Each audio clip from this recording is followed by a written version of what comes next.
Hi friends, welcome to my channel. ఈరోజు నేను చేసే రెసిపీ ఏంటంటే ములక్కాడ టమాటా కర్రీ అండి. చాలా ఈజీగా టేస్టీగా ఉంటుంది. దీనికోసం ముందుగా ఒక కళాయి తీసుకొని దాంట్లో 3 టేబుల్ స్పూన్ ఆఫ్ ఆయిల్ వేసుకోవాలండి. ఆయిల్ హీట్ అయ్యేలోపు మనం ములక్కాడలను మంచిగా కట్ చేసుకొని వాటిని శుభ్రంగా కడిగి ఉప్పు పసుపు వేసి పక్కన బాయిల్ చేసుకోవాలి. బాయిల్ చేసుకున్న తర్వాత ఆయిల్ హీట్ అయిపోయిందండి. ఈలోపు మనం పోపు కోసం ఎండుమిర్చి తాలింపు దినుసులు వేసుకోవాలి.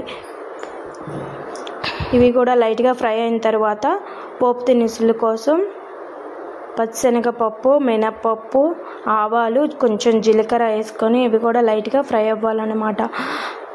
ఎందుకండి యూట్యూబ్ చేస్తున్నానంటే ప్రతి ఒక్కళ్ళకి ఇంట్లో తిని కూర్చొని అరగట్లేదా, అవన్నీ ఎందుకండి? ఆడవాళ్ళు ఏదో ఒక అడుగు ముందుకేసి ఏదో సాధించాలని మేము ఏదో చేస్తున్నాం, ఎందుకు ఇలా మాట్లాడుతున్నారు? యూట్యూబ్ చేస్తున్నాం అంటే తిని కూర్చొని మాకేదో అరక్క కాదండి. మేము ఇంట్లో 2 చిన్నపిల్లలను పెట్టుకొని బయటికి వెళ్ళి పని చేయలేక ఫోన్లో మాకు నచ్చినట్టుగా మాకేదో నచ్చి మేము చేస్తున్నాం. మీకు ఎందుకండి? చూస్తే చూడండి, లేకపోతే లేదు. పోపు దినుసులు వేడైన తర్వాత కొంచెం కట్ చేసుకున్న చిల్లీ వేసుకోవాలి. చిల్లీ కూడా లైట్గా ఫ్రై అయ్యేలోపు ఆనియన్స్ కూడా కట్ చేసుకొని పక్కన పెట్టుకున్నానండి. చిల్లీ ఫ్రై అయిన తర్వాత ఆనియన్స్ కూడా లైట్గా నేను 1.5 ఆనియన్ తీసుకున్నానండి. ఈ టమాటా కర్రీ కోసం, ములక్కాడ టమాటా కర్రీ కోసం మీరు కూడా అలాగే తీసుకోండి. చాలా చాలా టేస్టీగా ఉంటుంది. ఎప్పుడైనా సరే అండి, ఆడవాళ్ళని ఎందుకంటే అంత చిన్న చూపు చూస్తారు, ఏది సాధించలేరు, ఏమి చేయలేరని. ఎందుకంటే ఎంతోమంది ఆడవాళ్ళు ముందుకు వచ్చి చాలా చాలా విషయాల్లో సక్సెస్ అయిన వాళ్ళు ఉన్నారు. వెనక నుంచే కదండి, కింద నుంచే కదండి ఎవరైనా పైకి వచ్చేది. ఒకేసారి అందరం పై స్టేజ్లోకి రాలేం కదా. ప్లీజ్ ఆడవాళ్ళని అర్థం చేసుకోండి. ఆనియన్స్ కూడా ఫ్రై అయిన తర్వాత కట్ చేసి పెట్టుకున్న టమాటాని కూడా వేసి మంచిగా ఫ్రై చేయాలండి. ఈలోపు మనం ములక్కాడలు కూడా బాగా బాయిల్ అయినవి స్టవ్ ఆఫ్ చేసి పక్కన తీసుకునండి వాటర్లో నుంచి. ఈలోపు కొంచెం పసుపు, ఉప్పు, మీకు ఉప్పు సరిపడా అంత వేసుకోండి టేస్ట్ తగ్గట్టు. టమాటాలు, ఉల్లిపాయలు కూడా మంచిగా ఫ్రై అయిన తర్వాత మాత్రమే కారం వేసుకోండి. నేను కొంచెం కారం ఎక్కువనే తింటానండి, కొంచెం కారం మంచిగా తింటాను. మీరు ఉప్పు కారం కొంచెం మీకు సరిపడా మీ టేస్ట్ ఎంత అయితే ఉంటుందో అలా వేసుకోండి. అప్పుడు మాత్రం కూర చాలా బాగుంటుంది. నేనైతే ఇలా చేస్తానండి, మీరైతే మరి ఎలా చేస్తారో నాకు తెలియదు కదా. ఇలా చేసి చూడండి ఒకసారి, చాలా చాలా టేస్టీగా ఉంటుంది. ములక్కాయలు కూడా మంచిగా ఉడుకుతాయి అన్నమాట. ఉడికి ఇది మసాలా అంతా ఆ ములక్కాయ ముక్క పట్టి ములక్కాయ ముక్క కూడా చాలా చాలా బాగుంటుంది.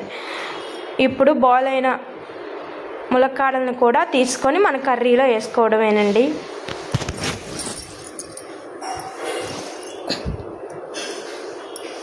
ములక్కాడలు చాలా చాలా చాలా బాగా ఉడికాయి. ములక్కాడలు చూస్తుంటేనే చాలా చాలా టేస్టీగా ఉంది. మా ఆయన గారికి ములక్కాడ కూర కంటే ములక్కాయ సాంబార్ అంటే చాలా ఇష్టం అండి. ఏమో నాకైతే ములక్కాయ టమాటా కర్రీ అంటే చాలా చాలా ఇష్టం. నేను చాలా ఇష్టంగా తింటాను. మీరు కూడా యూట్యూబ్ చేయాలనుకుంటున్నారా? చేయండి. ఎవరో ఏదో అనుకుంటున్నారు, వాళ్ళు అనుకుంటున్నారు, వీళ్ళని అనేవాళ్ళు అనుకుంటూనే ఉంటారండి. నేనెంతో స్ట్రగుల్ ఫేస్ అయ్యానో నాకు మాత్రమే తెలుసు. ఎవరో ఏదో అన్నారు, వాళ్ళు ఏదో అన్నారు, వీళ్ళు ఏదో అన్నారు, మనం అక్కడే ఆగిపోతామే ఏంటి? వాళ్ళ నుంచి మనం ముందుకు వచ్చి మనం ఏంటో వాళ్ళకి నిరూపించాలి. కొంచెం టమాటా రసం కూడా వేసుకోండి. టమాటా ఒక చిన్న గోలీ సైజ్ అంత టమాటా అయితే చాలండి, ఎక్కువ తీయొద్దు, పుల్లగా ఉంటుంది. కొంచెం వాటర్ వేసుకొని కొంచెం గ్రేవీ లాగా చేయండి. దీంట్లో కొంచెం గరం మసాలా వేస్తాను నేనైతే. వెల్లిపాయలు లేవండి, అయిపోయినాయి, అందుకే లేకపోతే వెల్లిపాయను గరం మసాలా వేస్తే చాలా బాగుంటుంది. లాస్ట్లో కొత్తిమీర వేసుకొని గార్నిష్ చేసుకోండి. నా వీడియోస్ కానీ మీకు నచ్చినట్టయితే please do subscribe my channel అండి. నేనేమన్నా తప్పుగా మాట్లాడుంటే నన్ను క్షమించండి. ఎందుకంటే చాలా సార్లు విని ఇలాంటి మాటలు విని విసుగెత్తిపోయి ఉన్నానండి. ఏది చేయలేవు, ఏమి చేయలేవు అని పదే ఒక్కొక్కరు అంటుంటే నాకు చాలా కష్టంగా ఉంటుందండి. నేను ఏదో ఒకటి సాధించాలి అనే ఉద్దేశంతోనే యూట్యూబ్ ఛానల్ పెట్టానండి. నా వీడియోస్ని మీరు ఎంతగానో ఆదరిస్తున్నందుకు థ్యాంక్ యూ సో మచ్. ఇంకా నాకు ముందు మంచి వీడియోస్ చేయాలని ఉంది. నాకు సపోర్ట్ చేయండి. చాలా మంచిగా చేయడానికి ట్రై చేస్తున్నాను. Please do subscribe my channel. Thank you for watching అండి.